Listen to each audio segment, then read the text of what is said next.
Lisa handed me a large, wrapped item as I stood at the entrance, not even inside the house yet. "Look at this. Isn't it a fantastic clock? It's a housewarming gift. Please accept it," she said with a big smile on her face. I hurriedly received the gift and unwrapped it to find a beautiful wooden clock meant to hang on the wall, complete with a small birdhouse on top of the dial. I imagined pigeons or small birds popping out at certain times. As I thanked Lisa, something sparkling caught my eye. Suddenly, anger surged within me, and in a fit of impulse, I swung the clock and smashed it against a garden stone, right in front of my startled mother-in-law. "Lisa, I'm Emma, 30 years old, and I work in administrative tasks at a factory. My father works there too, and he always said manufacturing isn't just about the on-site work, it's supported by people working behind the scenes. This influenced me to be more attracted to behind-the-scenes work rather than being in the limelight. In school, I always chose to manage props or take care of administrative tasks rather than being on stage. My first job was an administrative position at a retail store, but I always dreamed of working in a factory like my father. I studied machinery and gained experience in administrative tasks, and after 3 years, I landed my current job at the factory of my choice. It was there that I met Michael, my future husband. He's a senior colleague who works on-site, 2 years older than me. Michael is always cheerful and lifts the spirits of the entire workplace. We grew closer after sitting next to each other at the company's year-end party, bonding over our shared interest in machinery and manufacturing. After dating for 2 years, we took our first trip together to Hawaii, a place I'd always wanted to visit. On the last day of our trip, Michael proposed to me during a fancy dinner at our hotel. He surprised me with a cake that had "Will you marry me?" written on it, and then got down on one knee with a diamond ring. I was so overwhelmed with emotion that I could only nod, tears streaming down my face. It was a beautiful moment, made even more special by the applause from the waiters and other customers around us. However, there was one thing that concerned me. When we went to Michael's house to announce our engagement, his mother, Lisa, asked me how old I was. When I said I was 28, she expressed concern about having grandchildren, saying she expected a younger bride. Michael quickly intervened, telling her not to be rude. Although I wanted to have children soon, Lisa's words upset me. After the wedding, Michael and I were supposed to live with his parents in their house, which was close to my workplace, making it difficult to refuse. Lisa kept making comments about how cute her friends' grandchildren were, saying she wanted to play with her own as soon as possible. Eventually, she even started meddling in our private life, asking things like, "Emma, are you measuring your body temperature properly? You know there are methods to help with conceiving." This added to my anxiety, especially as I found it difficult to get pregnant. Michael and I decided to go to the hospital for a checkup.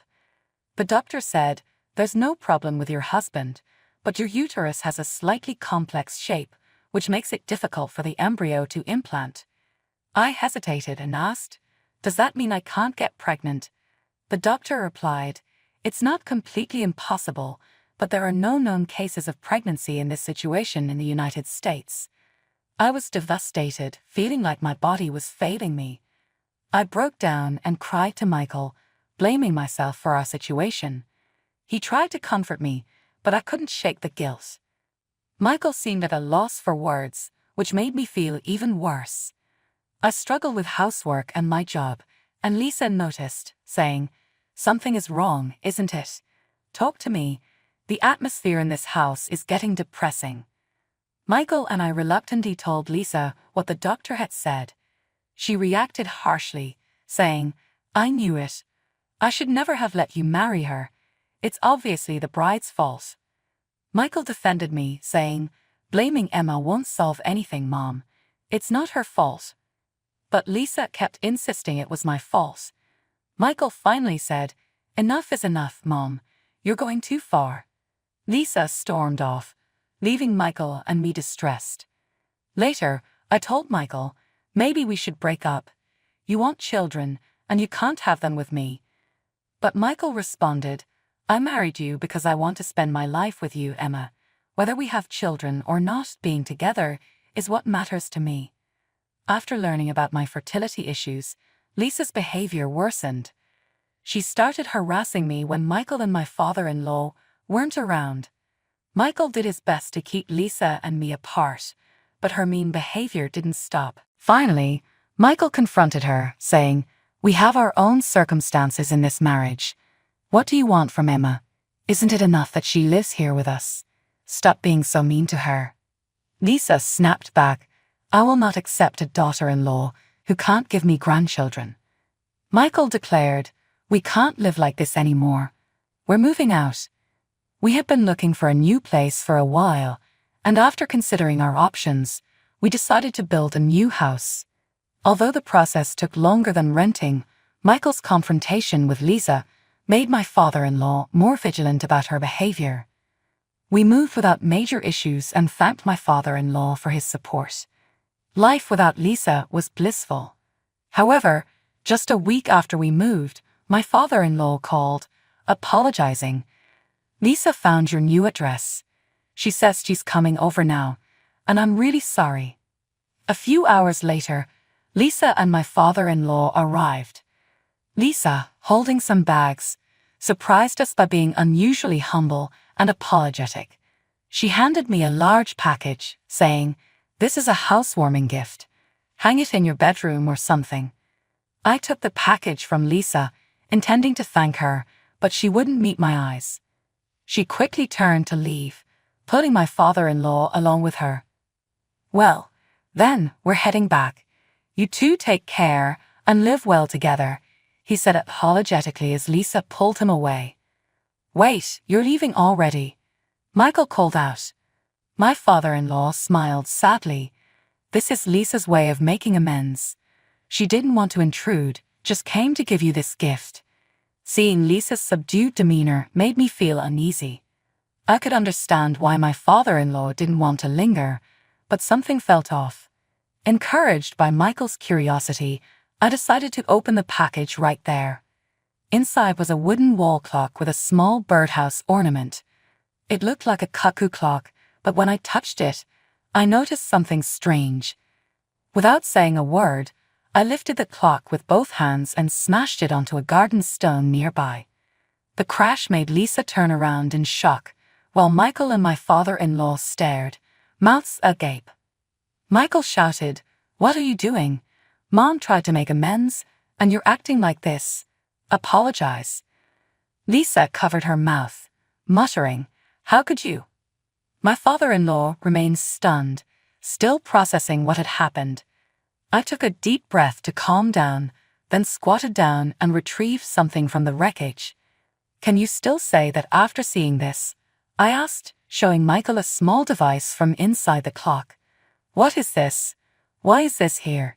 Michael clenched his fists, his anger growing. Lisa's behavior was strange, like she was forcing this on us. This was supposed to be an apology and a gift, but something felt off. I turned to Lisa, holding up the device. Lisa, do you know what this is? She shook her head, looking pale. I have no idea. Michael examined the device. It's a camera and a voice recognition device. Why would there be a camera in this clock? I explained. When I touched the birdhouse, the door wouldn't move and I saw a small round black hole in the center. When the sunlight hit it, something glittered inside. It was a camera lens. Lisa stammered. I didn't know. There was also a part resembling a microphone. I continued. This clock was meant to spy on us. Michael, furious, demanded, Mom, why would you do this? Lisa, unbothered, retorted, I wanted to ensure my daughter-in-law was fulfilling her duties as a wife. I thought maybe the issue was mental, not physical. I planned to force her to divorce if she wasn't a good wife. Michael snapped, I'm happy with how things are. Did someone help you with this? Who's trying to come between us? Lisa smirked. If I had accomplices, it would have been even better. A clockmaker friend helped me build this. My father-in-law, horrified, asked, "Do you realize how awful this is?" Lisa threw her belongings down, raging, "The worst one here is your wife. She can't even have children, yet she had the nerve to marry you. What about my grandchildren?" My father-in-law restrained her, apologizing. "I'm sorry about this. We'll leave now." He pushed Lisa into the car and drove away. Standing in shock, Michael turned to me. "I'm sorry for what Mom said. It's not your fault." I nodded, but I couldn't help wondering what would happen next with Lisa and my father-in-law. I wanted nothing to do with Lisa anymore, but I was concerned about how my father-in-law would handle the situation and what our relationship with Lisa would look like in the future. A few days later, I got a call from my father-in-law. "I'm really sorry about the other day," were his first words. I actually wanted an apology from my mother-in-law, not him. He hadn't done anything wrong. "No, Dad. Are you okay after all that?" Michael spoke, sounding concerned. "We had a big fight after that, and a lot of things came up," my father-in-law explained. "It seems that Lisa has been making snide remarks and harassing not just Emma but others as well." I was surprised. I had no idea she was treating other people the same way. "Wait, what do you mean?" Michael asked, shocked, seeking clarification. "There's a woman in our neighborhood who can't have children, and apparently Lisa has made snide remarks and harassed her as well. So she's been doing this to strangers too, not just family." Michael asked, his voice filled with disbelief. "It seems that way. When I told her it was wrong to treat Emma so harshly, she said she's been doing the same to other women who can't have children." I was horrified by what he described. "That's awful. She's been doing all this behind our backs," I said, feeling a mix of anger and sadness. Michael's voice was tight with anger as he responded. "Now calm down and let me finish," my father-in-law said. "Calm down? How can I calm down when my own mother is acting like this? It's infuriating and embarrassing. Don't you feel the same way, Dad?" Michael's frustration was palpable. "You're right," my father-in-law admitted. "That's why I went to apologize to that family as soon as I heard about it.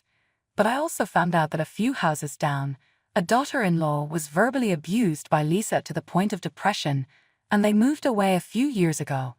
I'm scared of what the neighbors think, and I can't bear it anymore." His voice was truly distressed. "I can't handle this anymore, so I've decided to get a divorce." I was shocked, but Michael remained calm and concerned.